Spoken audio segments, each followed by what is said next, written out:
Well, hello friends. How are you? Happy mid-September. It has been a minute since we have gone live and done a book chat, and I've really missed it. Did you miss it too? I hope so. I'm Stephanie, your youth and community librarian, and I'm here today to chat about some books with you. And our theme tonight is our top hat reads list for 2020-2021. Now, if you didn't know, Medicine Hat teachers and librarians get together every summer and pick a bunch of books to put on a recommended reads list for all the public schools. And we have a middle school list and a high school list. So we're going to go through those. If you haven't seen the lists yet, they're on our Instagram.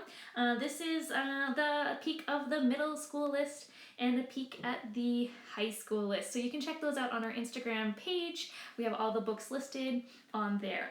Now, we're not going to cover all of the books tonight because I've actually book chatted many of the books on these lists because they're so good. So we're just going to cover the books I've never book chatted before, and if you're curious to know about some more about the book that I haven't talked about, you should go check our IG TV channel to listen back to our other book chat videos. They're all listed there, every one I've done, and you can find some more information on the other books that I won't be chatting about tonight because I've already done them. Okay, awesome. Hi everybody. Thanks so much for joining. So good to see you. I've missed you all. Yay. Okay, well, let's get started. We're going to start with the middle school list first. So these are recommended reads for about grade 7 to 9. But of course, feel free to read at any book that you are comfortable reading. So our first book is called No Fixed Address by Susan Nielsen, and here it is. At almost 13, Felix is used to a little spontaneity in his life. He's watched his mom, Astrid, hop from job to job and guy to guy, and since Felix's grandma died and they've moved a lot.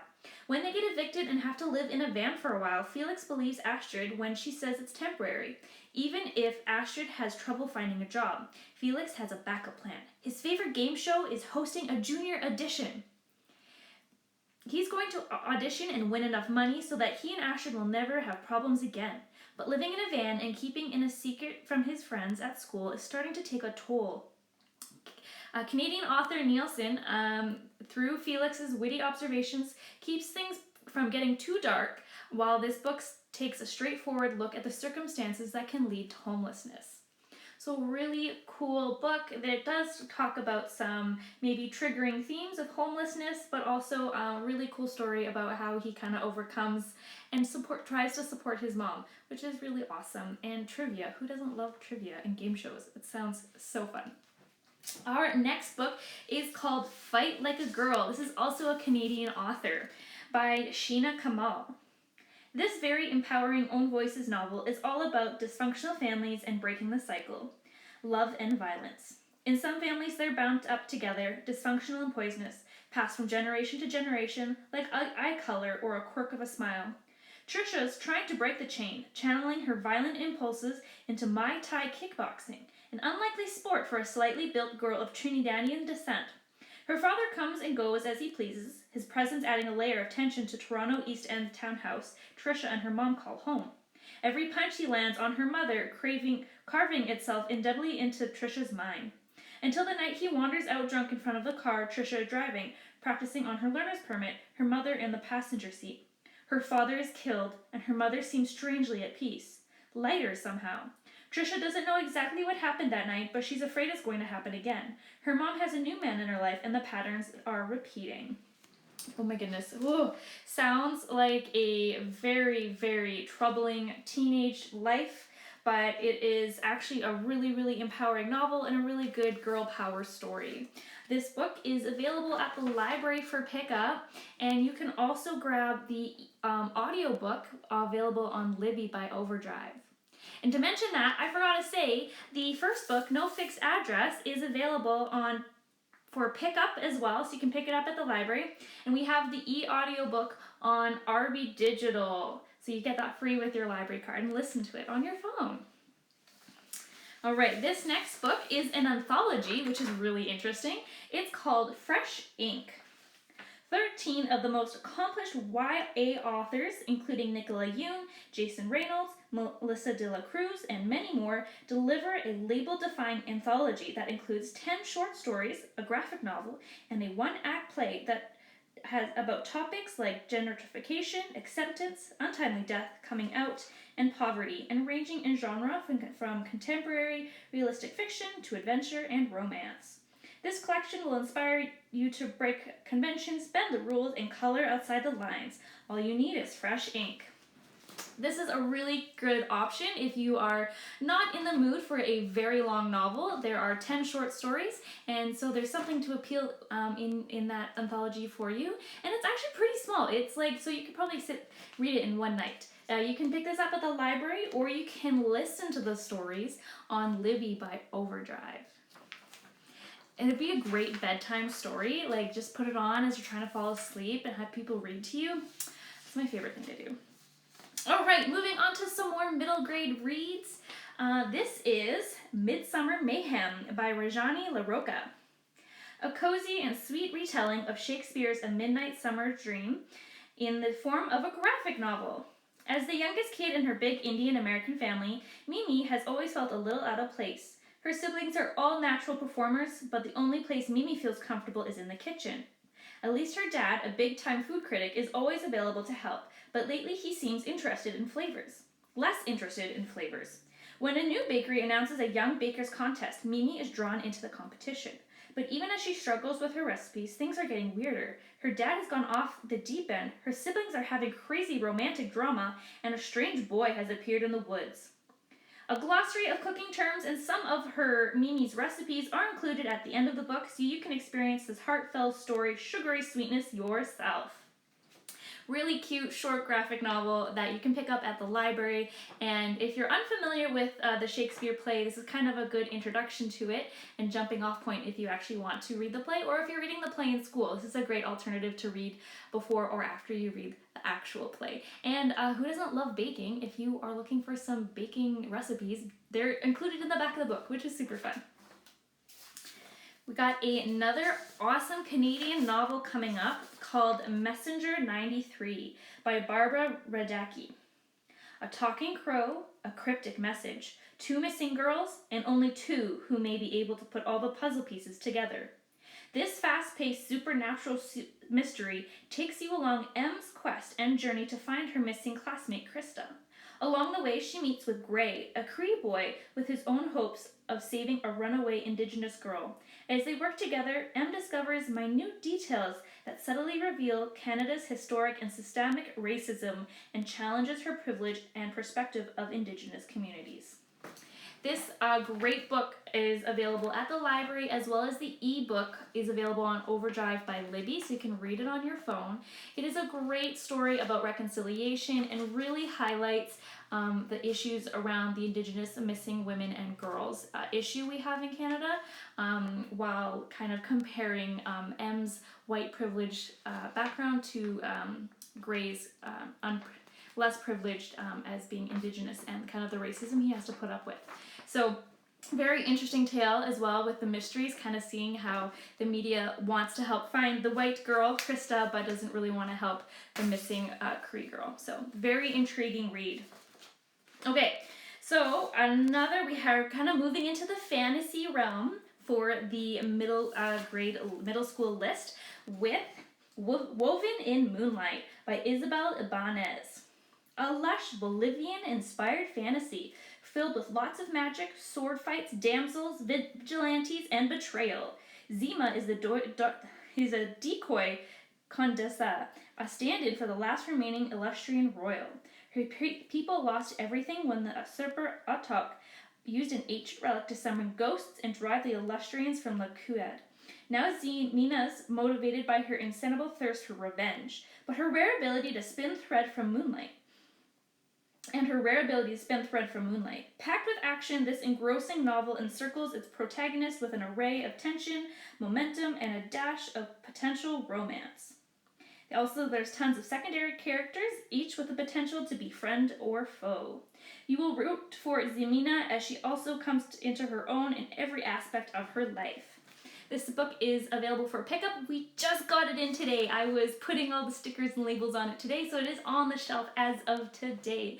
Really cool own voices story, and if you don't know a lot about Bolivia, this is a really awesome book to kind of dip into the culture and the history that it really is tied to. So very interesting fantasy read. Our last book for the middle school section of the Top Hat Reads is one you've probably heard of. There was a lot of hype all summer for it, and it is The Ballad of Songbirds and Snakes by Suzanne Collins. Collins continues her unflinching exploration of power and morality in this prequel set 64 years prior to the events of the Hunger Games trilogy. The story centers on Coriolanus Snow, arch-villain of Katniss Everdeen. Obsessed with restoring his family's grandeur and securing a rosy future for himself, the 18-year-old Academy student is selected to mentor a competitor in Pan Am's 10th Hunger Games. Though Snow feels slighted by his assignment, a tribute from lowly District 12, his mentee, songstress Lucy Gray Bard, shows an audacity and showbiz flair that captures the country's attention that might just help them to win. This book is slower paced and has less action than its predecessors, but its whiplash plot twists and intricate writing will compel you to read it through to the end. There's a lot of ways you can get this book. It is highly on demand. It is available but for pickup. I think you have to place holds on it because there's a lot of people waiting for it, so you can do that on BiblioCommons. You can listen to the audiobook on RV Digital or read the ebook on Libby. And I personally read this book and it was very interesting, very different from the other Hunger Games books, but there is the mid portion of the detailing the Hunger Games, 10th Hunger Games, which was so fun to read and interesting to see how different it was and so like archaic it was, because it's instead of being the 75th or whatever, it's the 10th, so less technology, which is really cool. All right, so next we're moving on to our high school Top Hat Reads. I only have a few on my list because I've already book chatted a lot of them. So again, if you want to see those book chats, you can check out the other videos we have on our Instagram TV channel. So to start off the high school list, we have Stamped, Racism, Anti-Racism, and You by Jason Reynolds. This must-read nonfiction book is a powerful, not a history book, primer on the historical roots and present-day manifestations of anti-Black racism in America. In 5 sections, Reynolds' controversial text discusses the influential figures, movements, and events that have propagated racist ideas. The tone of the writing varies from provocative to funny to gentle, but will undoubtedly leave a lasting impact. Through a gripping, fast-paced, and energizing narrative, this book shines a light on the many insidious forms of racism and shows how readers can identify and stamp out racist thoughts. A really good, timely read right now. And what's really cool is that this book was originally written by Ibram X. Kendi as an adult nonfiction book, and what Jason did is he kind of adapted it into a more accessible language, and as then included a bunch of different writing styles to kind of make it more fun to read and easier to read than a big thick book that it originally was. So definitely you want to grab this. And cool sneak peek about this book, not only is it on our Top Hat Reads list, but it was selected for a global read aloud project, which we are going to participate in October. So more details to come. This book is available for pickup at the library. You can pick up the ebook in Libby, or wait till October and you can listen to me read this book out loud once a week for 6 weeks. Next, we have another amazing Canadian author. Guys, we need to be reading more Canadian authors and supporting our Canadian authors. So that is why there's so many Canadians on this list. This is From the Ashes by Jessie Thistle. From the Ashes is a remarkable and heart-wrenching true story about hope, resilience, and a revelatory look into the life of a Métis Cree man who refused to give up. Abandoned by his parents as a toddler, Jessie Thistle briefly found himself in the foster care system with his 2 brothers, cut off from the world they had known. Eventually, the children landed in the home of their parental grandparents, whose tough love attitudes quickly resulted in conflicts. Throughout it all, the ghost of Jessie's drug-addicted father haunted the halls of the house and the memories of every family member. Struggling with all that happened, Jesse succumbed to a self-destructive cycle of drug and alcohol addiction and petty crime, spending more than a decade on and off the streets, often homeless. Finally, he realized he would die unless he turned his life around. Through sheer perseverance and education and newfound love, he found his way back into the circle of his indigenous culture and family. This is a true story written by the author. It is a memoir. So if you are more of a fan of true stories, this is a really good book to pick from the list to read. It is a heartbreaking story, but also very empowering to see how he kind of came back to his indigenous culture and family. So definitely recommend this one. That is available for pickup at the library. You can read the ebook on Libby, and you can listen to the audiobook on Libby. So whichever one you prefer. And we have come to our last book on the Top Hat Reads list today for the high school section and for the whole list. And this is probably a fan favorite author and her brand new book, Clap When You Land by Elizabeth Azevedo. Azevedo returns to the novel and verse format for this story of two teenage sisters separated by a secret, an ocean, and their father. Camino lives in the Dominican Republic with her aunt, where she dreams of attending medical school at Columbia University near her father, whom she only sees a few months each year. Skilled chess player Yahira lives with her Dominican parents in New York City, next door to her girlfriend Dre. When Yahira's father leaves for his annual summer trip to the Dominican Republic, the plane crashes, leaving no survivors and upending the lives of Yahira and his other daughter, Camino.